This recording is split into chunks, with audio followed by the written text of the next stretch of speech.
Entrevista concedida pelo dramaturgo e roteirista Lauro César Muniz, em agosto de 2025, a mim, Nilson Xavier, e a Arthur Pires, como parte de um trabalho da pós-graduação escrita em telenovela da Unifaixa.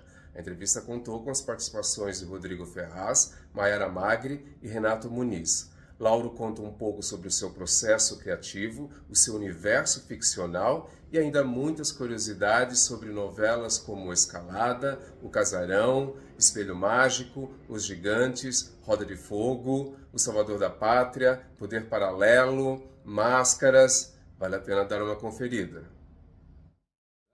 No meu início de dramaturgia, quando eu era quase uma criança, eu comecei muito cedo. Quando eu era quase uma criança, e muitas vezes eu descobria qual era o personagem que mais me interessava fazendo. E não esperava que esse personagem fosse tão... Acontecia.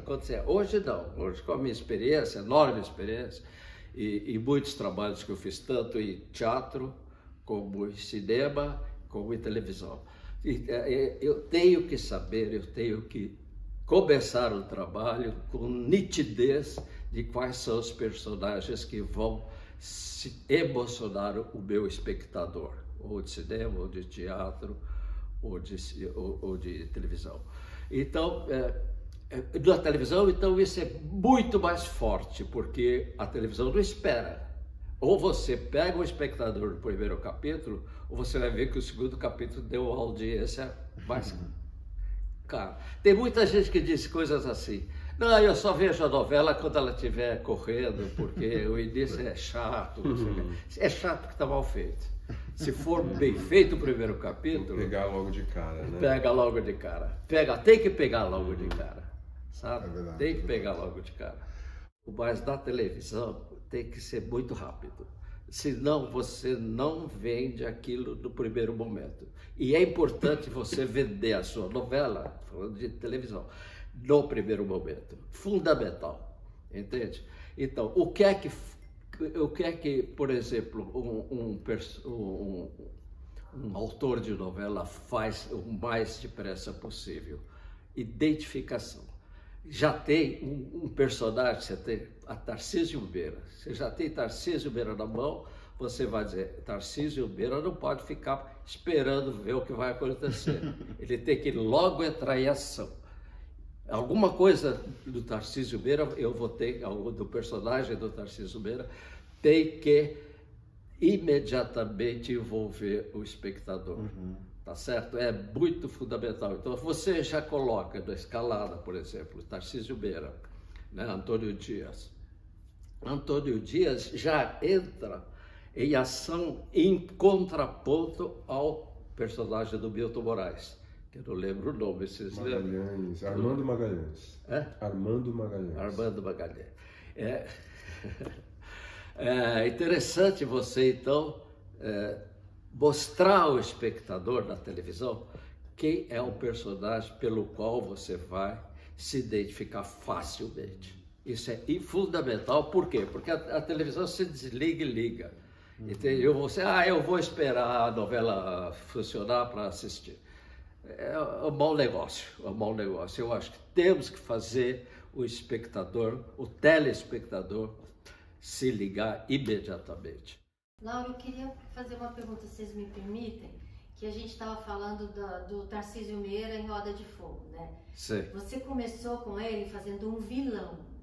O galã entrou como vilão. Sim. Isso o público aceitou ou não aceitou? O Renato Vilar. Renato Vilar. Eu acho que do primeiro capítulo eu defini claramente quem era o Renato Vilar. Depois, com o tempo, ele foi, por causa da doença dele, ele foi se redimindo. A doença dele é que provoca a reação dele, e ele faz... O primeiro conceito que ele tem é negativo. Sim. Vou morrer mesmo, acabou, estou perdido, não tenho saída. Mas logo em seguida acontece alguma coisa e ele tem que... A filha mesmo. acontece alguma coisa com a filha, ele tem que se comunicar com ela, ela não está muito afim de conversa com ele não, porque ele nunca deu muita bola para ela, como nunca deu muita bola para ninguém. Mas aí eu não fico mais aqui, mas o que eu vou fazer? Eu não vou me matar? Ele chega a pensar em se matar. O que eu faço? Porque ele já sabe que vai morrer, não é? Ele não deixa de se vingar de todos os vilões da história. Ah, sim, porque ele vive numa quadrilha de bandidos. Ele faz parte de uma organização criminosa. Ele é parte importante de uma organização criminosa. Sim. Mas quando ele vai morrer, ele sabe que vai morrer, ele repensa as coisas. Mas as pessoas em volta dele já sabem que ele tem um pouco caso pelo mundo, vamos dizer assim. Ele é soberano em tudo, ele é o dono do pedaço sempre. E ele está pouco se lixando para a filha, para a mulher, não é? E aí ele repensa a vida, repensa. Alguma coisa forte acontece, ele repensa a vida. Encontra um amor. Encontra o amor, exatamente, encontra o amor na Bruna Lombardi, como é o nome da personagem? Lúcia. Lúcia. Tem um filho, né? Do um filho Felipe também, Camargo. que ele precisa juntar essa família para deixar todo o império dele. Sim, né? Perfeito. O filho era bem Pedro. Ele não se ligou ao pai, com razão. O pai também não ligou para ele, Sim. não é? Sim. Então ele se liga, tenta se ligar ao filho, o filho não se importa. Ele vai buscar fora do Brasil, aí da Itália, a mãe do menino para ver se recompõe o casamento. Ele está tentando reorganizar a vida Reorganizar dele, a vida, mas ele não sabe quanto tempo ele tem. Ele já ouviu falar 3, 4 meses. Ele quer deixar tudo arrumado para poder arrumadinho e tal, e para ver se pode se ligar ao filho ainda. Então ele luta para viver. Ele passa a lutar para viver por causa dos demais. Você citou uma coisa corriqueira em algumas tramas suas, que são as organizações ocultas, muitas vezes criminosas, que você abordou em algumas tramas, né? E a maioria dos anti-heróis estão envolvidos e interligados nesses grupos, digamos, de caráter questionável. Sim. O que essas sociedades ocultas te instigam e o que faz um personagem ir para uma organização assim? Porque você vê, tem Roda de Fogo, tem Salvador da Pátria, tem Poder Paralelo, tem Máscaras, tem um pouco disso. É verdade, você tem razão. Mais de uma novela tem isso. Curiosamente, eu levei um tempo para perceber isso. Poxa, eu estou contando a mesma história, eu pensei. Mas não é questão de contar a mesma história, a questão é o teu universo, né? O teu universo ficcional, né? Aquele tema me interessa. Exato. Tema o seu DNA. Aquele tema me fascina, né? Sim. Esse tema me fascina, Sim. né?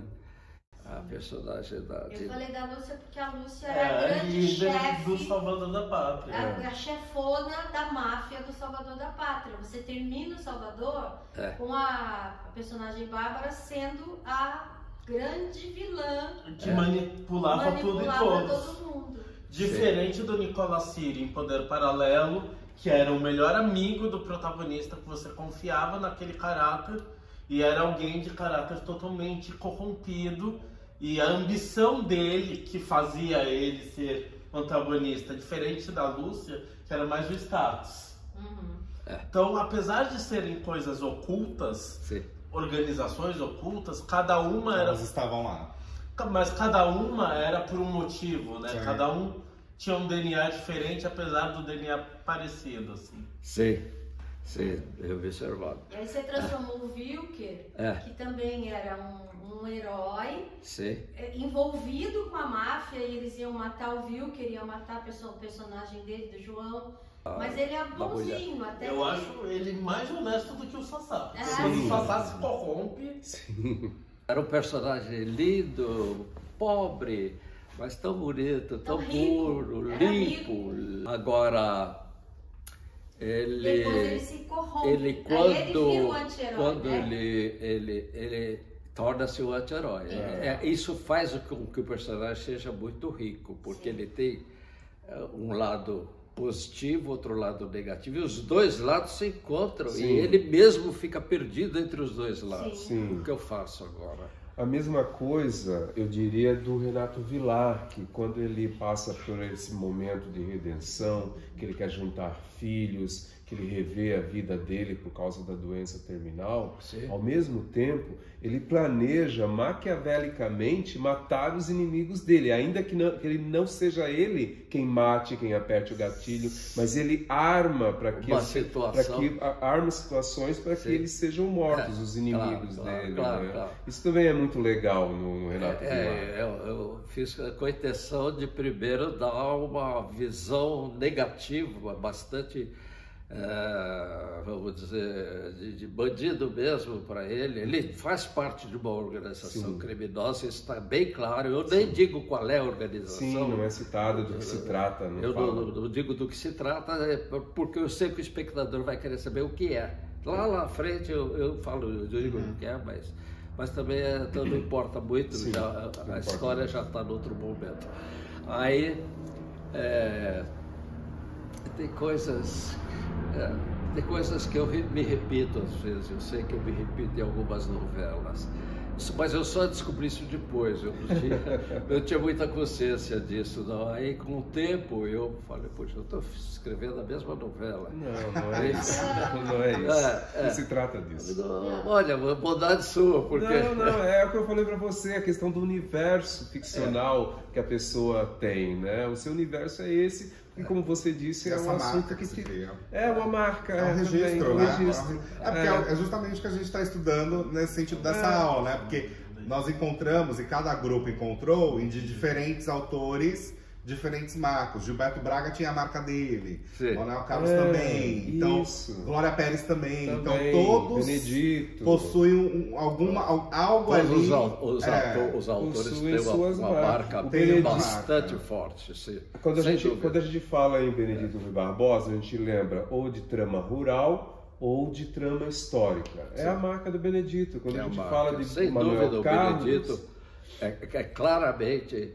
é claramente um autor ligado ao campo, ligado à terra. E o Roberto Carlos... Não, o Manuel Carlos é o Leblon no Rio de Janeiro. O Leblon, a crônica carioca. A crônica carioca é outro universo, completamente diferente. Agora o Lauro também usa muita política. Sim, política. Todas as tramas, o que é muito importante. Curioso, é muito importante, Lauro. Agora eu tenho todo o cuidado para não ser demagógico na minha política, sabe? Para não ser um discursivo, ser um autor discursivo que diz o que é o mundo. Professoral, né? Isso é muito perigoso. Se você tem uma ideia clara para você quer passar essa ideia para o espectador e força isso, o espectador faz uma distância. Opa, eu tenho meu mundo, que não tem nada a ver com esse autor, eu tenho meu mundo. Então, é preciso também fazer o jogo duplo aí, né? É preciso que o personagem tenha uma contradição. O personagem tem que ter uma contradição em muitos momentos, para ele não ser uma coisa só, para ele não ser aquele que resolve tudo positivamente.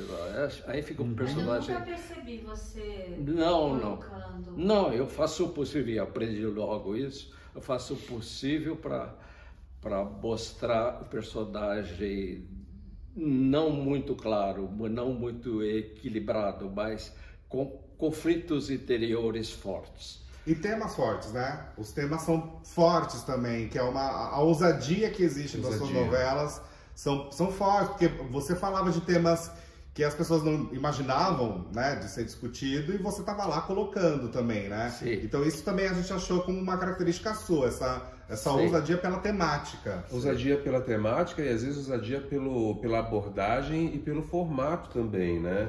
No Casarão era uma coisa completamente diferente do que havia sido feito na televisão até então. E aí, de repente, você mostra uma trama de novela em 3 épocas diferentes que se misturam. Sim. Isso era uma ousadia na época, né? Quando eu fiz o Casarão, quando eu pensei no Casarão, eu sabia que eu ia ter dificuldades. Eu sabia. Sim. Houve até quem disse, não vamos fazer essa novela não, ela é muito complicada. Não vamos fazer. Não. Mas aí, o Boni e o Daniel fizeram uma reunião comigo, e falaram, Lauro, você está seguro que você quer escrever uma história que tenha de 1900 a 1910, de 1926 a 36 e 1976 à atualidade? Você tem certeza que você pode fazer isso? Eu disse, eu falei para os dois, eu tenho absoluta certeza que eu sei fazer isso, que eu vou fazer isso. Mas é bem complicado, você pensou que é complicado. Eu falei, mas eu vou ser claro. Vocês vão ver, eu vou ser claro. Então, vou fazer uma coisa, eu escrevo 10 capítulos e vocês me dão uma solução. Fiz isso, eu me joguei, porque é difícil você convencer Boni e Daniel e os marinhos de que pode correr risco, né? A novela tem que ser clara, o espectador, ele vai da classe A à classe C, vamos dizer, C, D, E, F, né? O espectador de televisão, ele é amplo, ele não tem uma classe definida, ele é amplo, ainda mais hoje. No início ainda era assim, só pouca gente tinha televisão, mas depois que todo mundo comprou televisão e a televisão ficou uma coisa geral, qualquer pessoa que não tem nada tem televisão. Aí fizeram o seguinte, fizeram uma coisa bonita, botaram a primeira semana do ar do Casarão e fizeram uma reunião com plateia, 100 pessoas na plateia. E eles assistiram o capítulo sem que estivesse no ar. Ele já estava gravado, estava tudo mais ou menos pronto, né? Aí eles assistiram e podia recuar, eu podia recuar, a Globo podia recuar, dava tempo ainda de uma outra novela entrar. Aí eles assistiram e nós fizemos um questionário a eles. Eles escreveram coisas que eles achavam e se entenderam ou não entenderam. E dialogamos com eles. E aí sentimos que eles entendiam tudo. Sentimos claramente que eles entendiam tudo.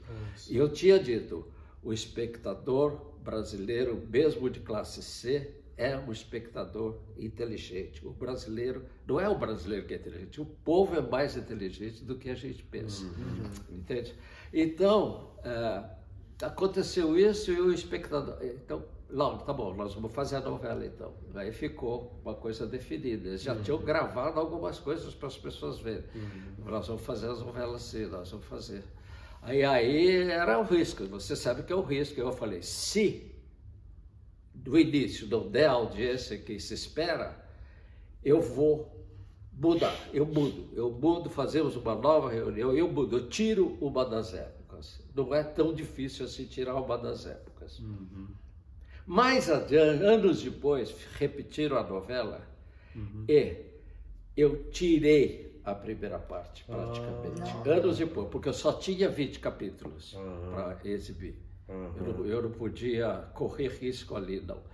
Era difícil. Então, eu tinha muito pouco tempo, então eu tirei a primeira parte.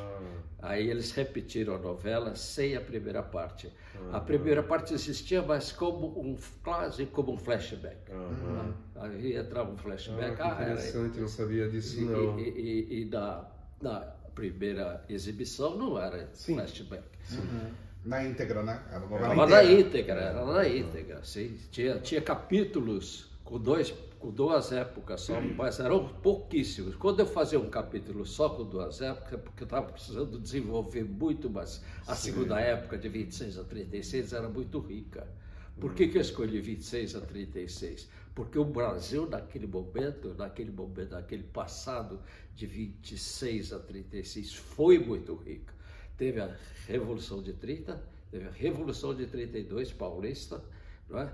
E teve outras coisas, grandes personagens. Era uma coisa muito rica, né? E Espelho Mágico também foi uma grande ousadia, né, Lauro? Espelho Mágico talvez tenha sido mais ousada do que o Casarão. Talvez sim, mais ousada que o Casarão. Mostrar os bastidores, né? Então foi tão bem quanto o Casarão. O Casarão claro. foi melhor. Sim, mas o Espelho Mágico era realmente complicada. A novela dentro da novela. Mas eles confiaram em mim, a novela dentro da novela. Eles confiaram em mim depois que viram o Casarão. Aí eu não tive dificuldade, né? Você recebeu a carta branca, né? Era assim, quer ver? Vou contar uma historinha rápida.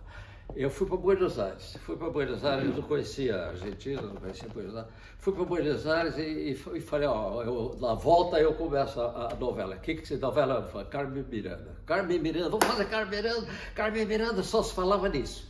Mas, Carmen Miranda.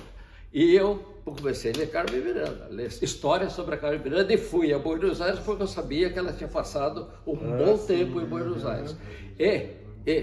Aí tocou o telefone, eu atendi em Buenos Aires. Aqui é o Daniel, Lauro. Oi, Daniel, tudo bom? Como é que é? Algum problema aí? Tá? Estou aqui com a Carmen Miranda, estou aqui estudando.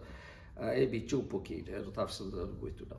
Mas eu estou aqui estudando a Carmen Miranda. Ele falou, Lauro, um problema. É muito cara a Carmen Miranda, não dá para fazer. Falei, você está brincando? Eu vou voltar para aí. Ele falou, você não precisa voltar porque eu já estou aqui. Está onde? Estou em Buenos Aires. Eu falei, o que nós vamos fazer? E agora? Eu não tenho outra ideia, eu vou fazer a Carmen Miranda. Vocês toparam fazer, eu estou estudando a Carmen Miranda. Aí a Laura, não dá. Puta merda. Aí ele falou assim, vamos pegar um avião, vamos sair de Buenos Aires. Então fomos para Bariloche e no meio da viagem me bateu uma coisa na cabeça assim. E se eu contar a história minha mesmo, do Daniel, dos atores? Daniel, olha, aí tive uma ideia. Conta, o que é, Laura? Que ideia? Carmen Miranda. Ele falou, puta que pariu. Carmen Miranda. Eu tive uma ideia que é a nossa história. Vamos falar sobre nós mesmos. Atores, os diretores, os autores. Vamos contar a nossa história. Ele fez assim, assustado. Falou, espera um pouquinho. Pegou o telefone, ligou para o Boni. Boni, o Lauro teve uma ideia aqui, mas eu não quero decidir aqui com ele, não. Então eu quero falar com você.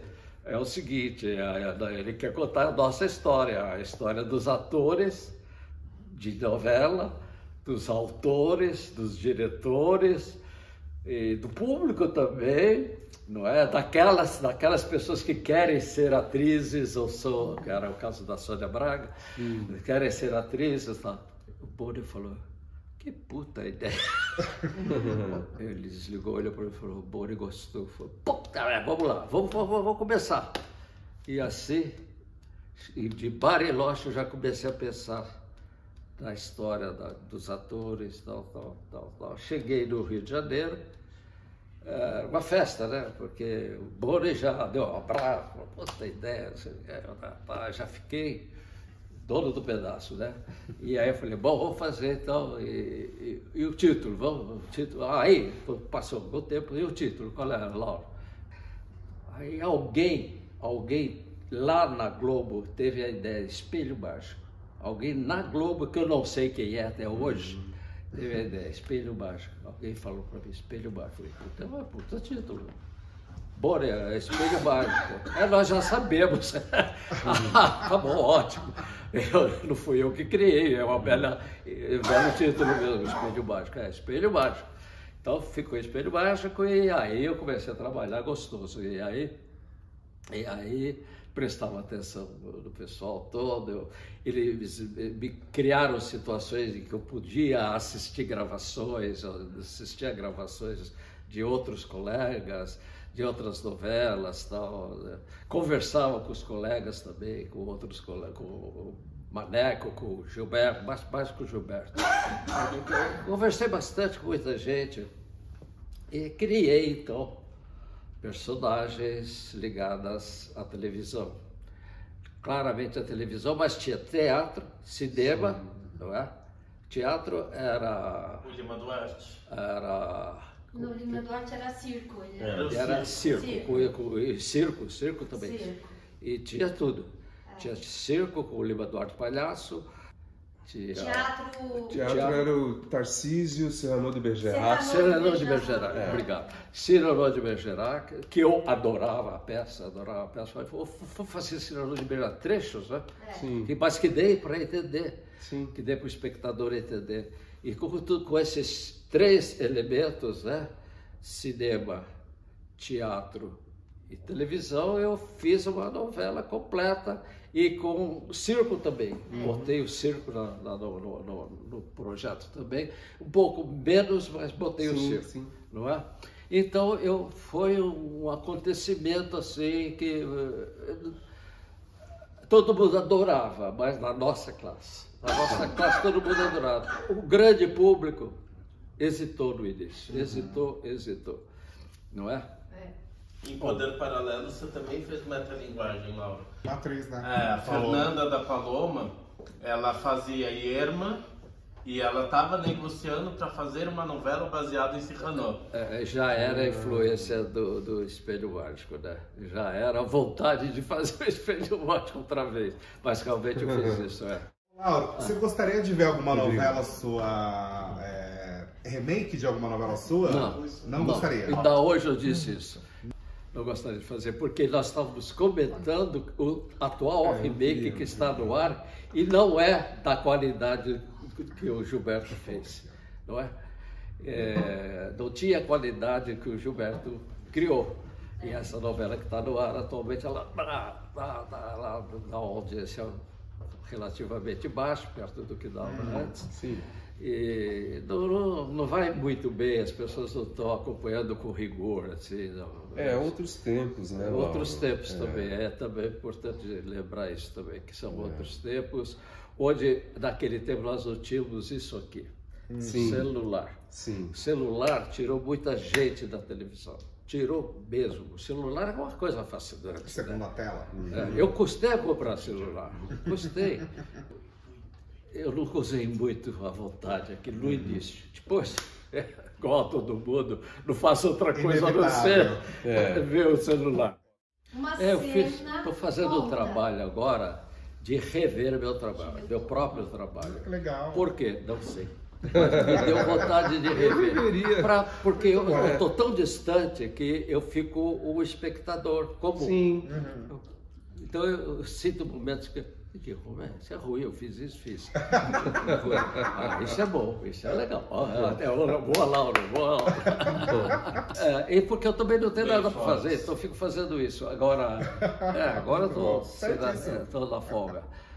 Esse tema da novela Máscaras, falar sobre máscaras é uma coisa que eu acho que te incomoda, porque foi, apesar de ter sido a última novela, não foi tipo aquele fechamento de carreira de ouro, então foi uma novela que foi, não sei, não, você tem razão. Foi falha. Você tem razão. Mas eu sabia também, quando eu fiz Máscaras, eu sabia que era a minha última novela. Eu pus na minha cabeça, não falei para ninguém da emissora nada, mas pus na minha cabeça que seria a minha última novela. E o meu contrato terminava com coincidência com o final da minha novela. Então eu falei, daqui eu saio e acabou.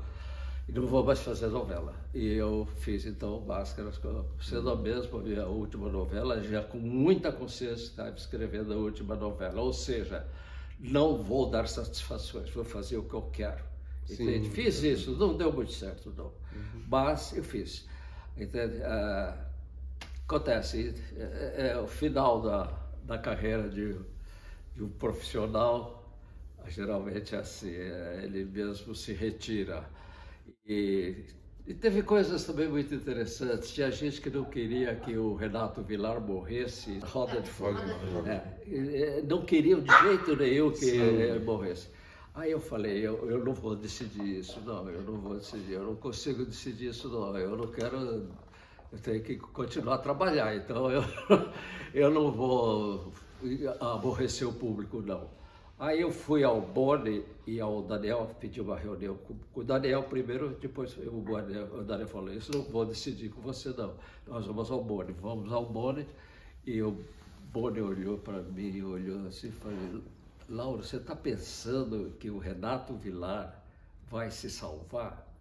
Você não acha falso isso? Eu falei, eu acho, eu quero que ele morra, mas posso matar o Renato Vilar? Ele falou, mata. Você tem... O Daniel falou, vamos matar então, né, Boni? Vamos matar o Renato Vilar. Vai ser um bonito final. Vai ser bonito, vai ser bonito. Boni tinha essas coisas. Você corre o risco conosco, Boni? Não, o problema é de vocês. Eu vou dar bronca se não for bem. Brincadeira, tudo brincadeira. Ele é muito inteligente, o Boni, né? Extremamente inteligente. E brinca muito conosco, né? Brinca o tempo todo. Ele não é um chefão que... Eu me dou muito bem com ele, até hoje tenho contato com ele. É muito bom.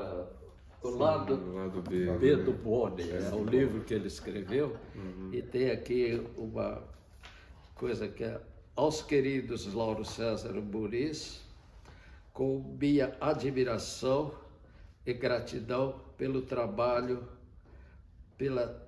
para uma televisão de qualidade, para uma televisão de qualidade. Beijos, Boni. E aqui dentro tem algumas coisas a meu respeito que são muito positivas.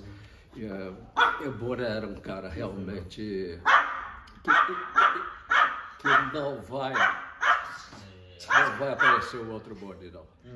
Gostaria de saber qual teria sido o final que você teria dado para Paloma nos Gigantes. O meu companheiro era Maria Adelaide Amaral e Walter Jorge. Eu me dava muito bem com a Maria Adelaide. Eu a convidei no início para trabalhar comigo. Tem um diálogo muito bom, diálogo muito bom. E eu puxei a Maria Adelaide para trabalhar comigo. Então, quando eu saí bem antes dos Gigantes, foi um desastre. Quando eu saí, tive que sair porque estava dando muito conflito, eu estava entrando em conflito com todo mundo, eu preferi sair da Globo do que a Globo me dar um pontapé. Então eu sabia que ia acabar acontecendo isso. Aí eu passei para a Adelaide e para o Durst. Eles passaram para a Adelaide já estava. Eles passaram para o Durst. Saí da novela e o Durst assumiu o final. Mas eles te disseram que a sua sinopse ia ser respeitada e o disseram, isso mesmo. Veja bem, você falou uma coisa importante, que a minha sinopse seria respeitada no final da novela. E tinha um final que era a Dina Sfati num avião, ia se matar dentro do avião, as pessoas sabiam que ela ia se matar, tinha certeza que ela ia se matar, não era nenhuma novidade. Aí eles fizeram isso, Eu me lembro de você ter me contado que você saiu da novela e que eles respeitaram e te falaram, nós vamos respeitar até o último capítulo, porque tinha um problema de não quererem que ela explodisse no ar. Eles não queriam, tinham dúvidas sobre a morte dela.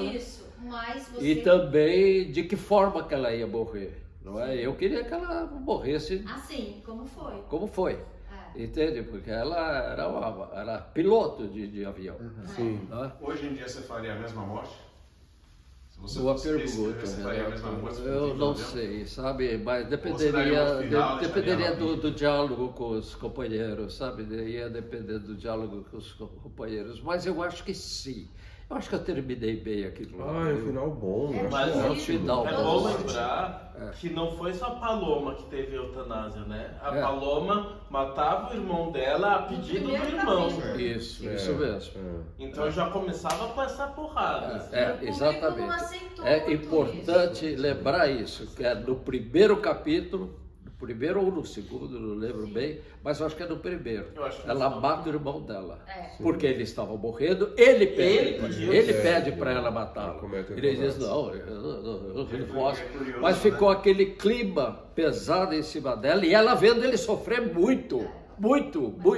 Eu fiz ele sofrer demais. E aí, ele pega na mão dela e fala, por favor, ela está sozinha, ela o mata. Ela o mata de uma maneira inteligente, que eu não lembro qual é. Ela sei que ela desliga o aparelho. Desliga o aparelho. Foi um tema polêmico, né? Não deve ter atraído muita gente na novela, porque é um tema eutanásia polêmico em 79. Em 2025 ou 2026, ninguém vai resolver abordar esse tema de novo. E nem vão aprovar. E mesmo Máscaras, né, que era depressão pós-parto, que também é um tema complicado que ninguém vai abordar. E que você abordou em Máscaras. Máscaras foi extremamente difícil, sim. Eu fiz muitas novelas sozinho e não queria colaboradores. Vou dizer onde. Na primeira Record, minha estreia, As Pupilas do Senhor Reitor. Eu trabalhei sozinho, 200 e tantos capítulos, num livrinho desse tamanho do Júlio Diniz, português Júlio Diniz. É a história de uma aldeia, desse tamanhozinho o livro, não tem 150 páginas. Eu fiz uma novela de 200 capítulos. De que forma? Criando uma aldeia portuguesa, uma aldeia com todos os elementos da aldeia, e acrescentei alguns personagens na minha cabeça para crescer, para dar o máximo possível de capítulos. Cheguei a 200 e tantos capítulos. Eu não admitia colaborador no início.